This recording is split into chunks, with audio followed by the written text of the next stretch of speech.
Sometime in 1955, I was watching television, and on came this fellow called Chuck Berry.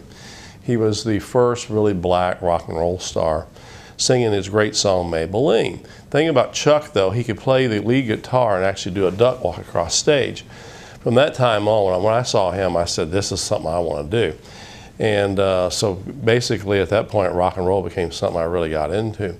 Then came Elvis afterwards, and Elvis was such a huge hit that it basically, Elvis himself, the image of Elvis, fused with you. And the one reason I think was because Elvis worshiped people like James Dean and Dean Martin, and that's who he tried to copy. He took all the rebellious images and wrapped them into himself. And that became Elvis Presley. The Elvis Presley we know today often, except for the older Elvis who became kind of overweight and bloated. But he was actually discovered by Sam Phillips, who owned the Sun recording studio. And Phillips said he was looking for the right guy to come along at the right time, and he wanted a white boy who could sing black music and capture the black beat. Elvis was the guy.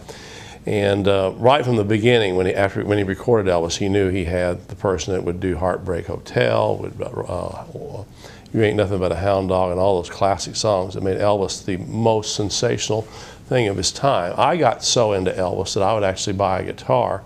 I bought a guitar with no strings on it and would just stand around trying to sound like Elvis in my front yard. A lot of kids were doing that, and we would paint sideburns on like Elvis had with mascara.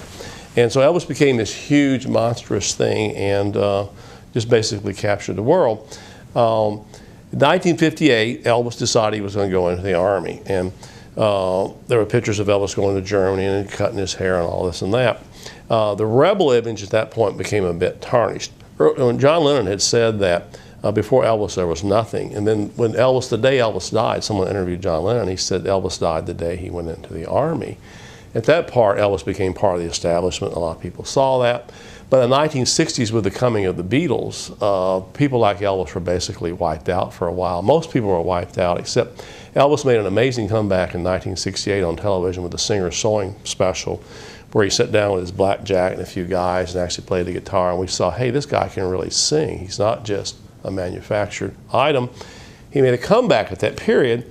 Then he got married and went through a terrible divorce in, I think, 1972. And he got heavy into eating, and he was eating like a whole ream of bacon at a time and 4 or 5 cheeseburgers, and he ballooned out of control at 250 pounds. He looked like a large whale walking across the stage. He was then performing in Las Vegas. He became a Las Vegas act, which is usually the end of someone's career in terms of being a national phenomenon. And got heavy into drugs and secluded himself into his Graceland home, and he eventually died on August 16th, 1977 at the age of 42. That was 30 years ago. It shocked the world. And right after he died, it became apparent that Elvis was going to become a cult. I mean, you see Velvet Elvises still in people's homes. People have pictures of Elvis, and there are actually people running around today who believe that Elvis Presley is still alive.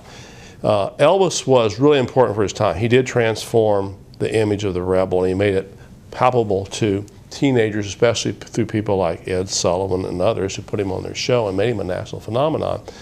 But the key to Elvis is that he was really, he was a victim of his own success. So the overweight, bloated Elvis became sort of a parody of modern materialistic America.